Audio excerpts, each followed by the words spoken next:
I don't want that. I want the green. There you go.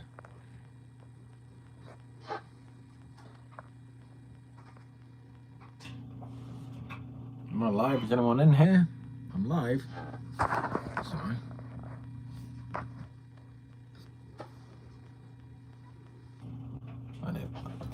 I need to be real close.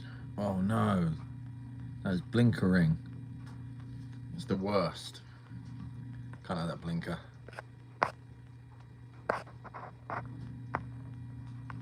Yeah, bunk bed's better than that crap. Got one person in here. Amazing. Big fan.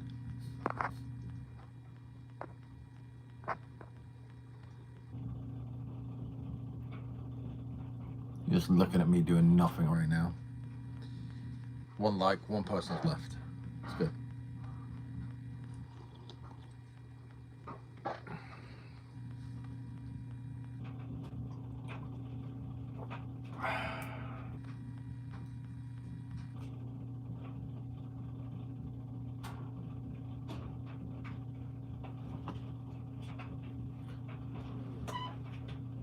I believe and believe.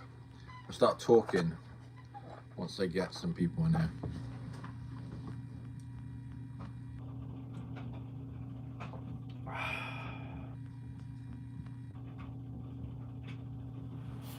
Weird, isn't it?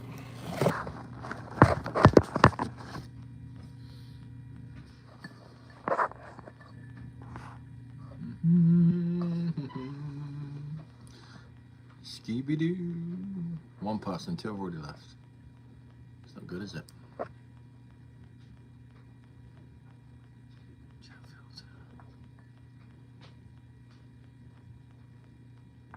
No, no, no, no, no, no, no, no, no.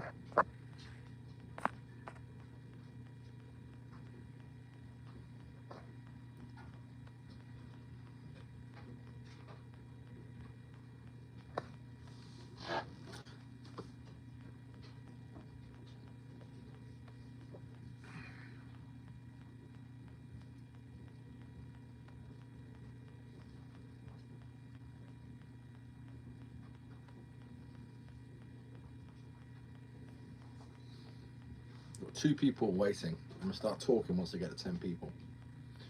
Can at least get 10 people in.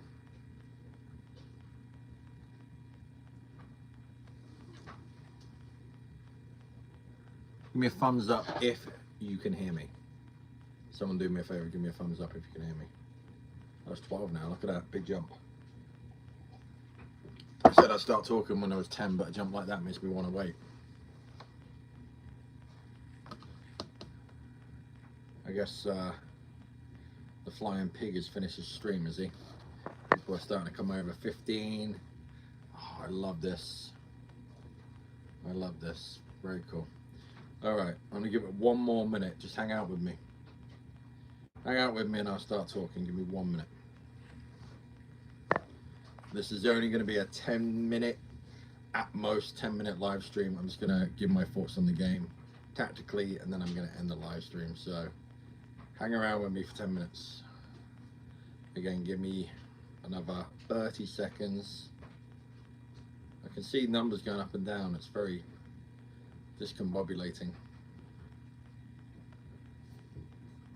We've seen it all. We won the law. We're Man United and we're never gonna stop.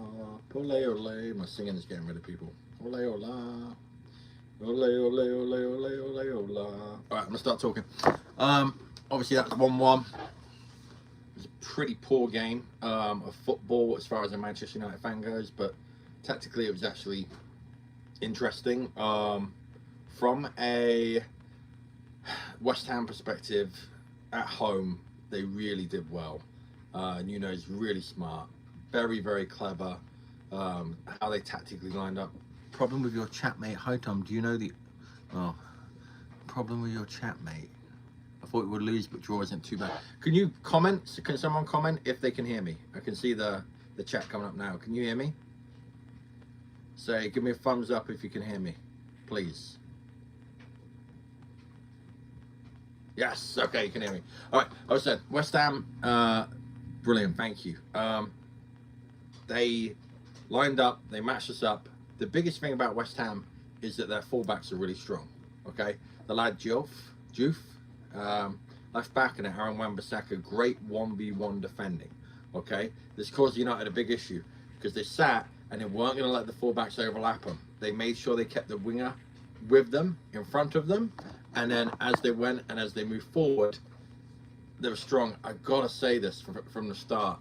What Luke Shaw and Diogo Dalot, not a fan at all of their performances today.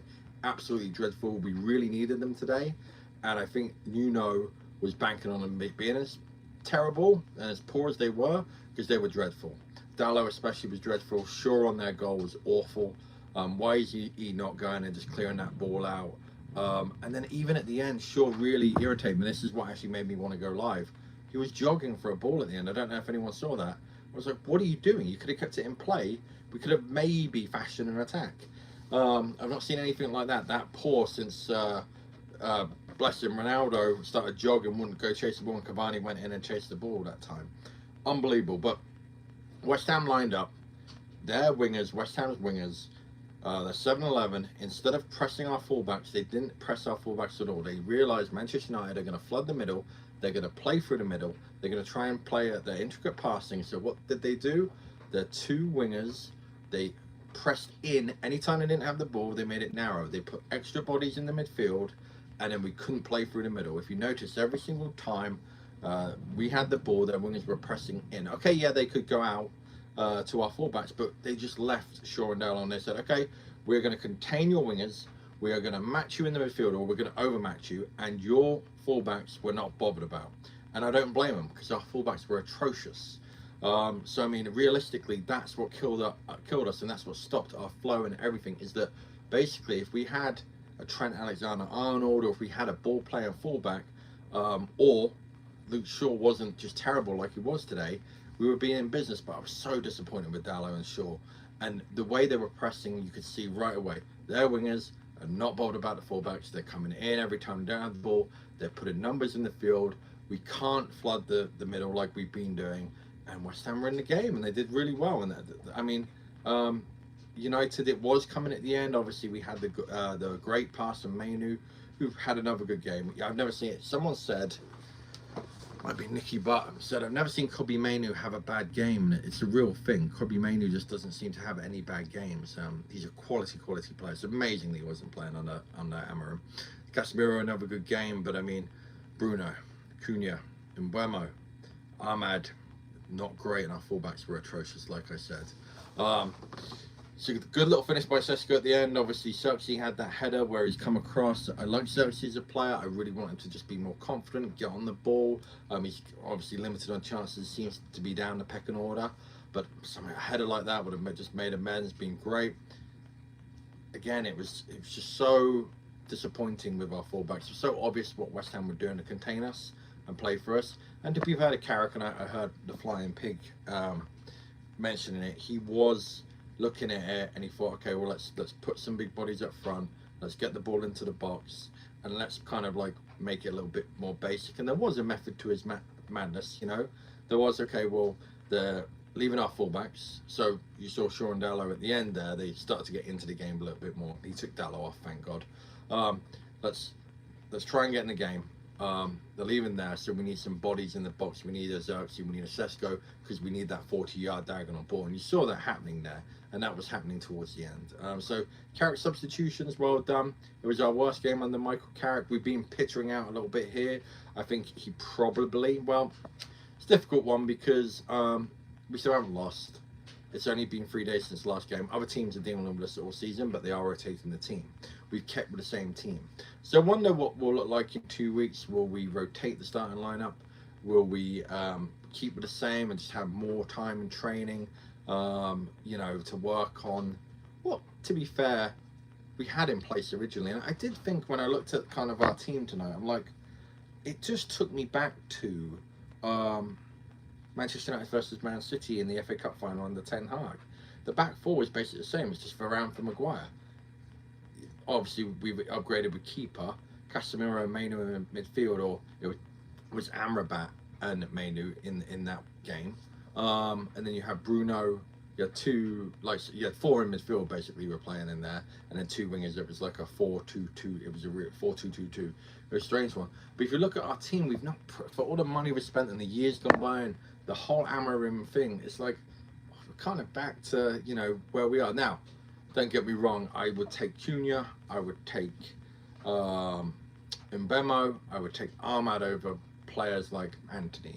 You know, I'm never going to say a bad word about Scott McTominay, for example, but I think we have improved in certain areas. Garnacho, powder puff. Anthony, powder puff. You compare them to Mbemo, compare them to Cunha, compare them to Ahmad. It's just going to go from strength to strength. I can see Ahmad being a world beater here. I don't think there's thing. In the chat, I'm getting some nice messages here, and I really do appreciate you guys messaging me. I promise you it would only be 10 minutes. It's a little bit longer now. I hope you all have a great evening. Like and subscribe to my channel if you're not subscribed. The comments, I'll go through the comments in a little bit. I always like them. I respond to the ones I want to respond to basically, but I do appreciate all of them. And I hope you enjoyed. I try and just give like a coach's point of view, a tactical point of view. And my biggest takeaway from that game was, yeah, Man United seemed slow. Yeah, the intricate passing seemed slower. But West Ham flooded the middle, and it gave our fullbacks the kind of freedom of London Stadium, and they didn't take it because they're not up to it. Luke Shaw, I'm kind of losing a bit of patience with him as well, to be honest with you. It might be time to move on from both our fullbacks. I think you definitely have to move on at right back, probably at left back. You probably need a whole new back four, if I'm being honest with you, which is insane with the amount of signings we've made. But yeah, Martinez can be in there with someone else perhaps. I'm not knocking Maguire, but I think we probably look at bringing in someone, or Euro and having a great little players. They're young. Are they ready to kind of make that step and make that leap and lead a team that's challenging for the title? I don't think so. So anyway, like, subscribe, comment. I will be back with another video before our next game, and cheers to you.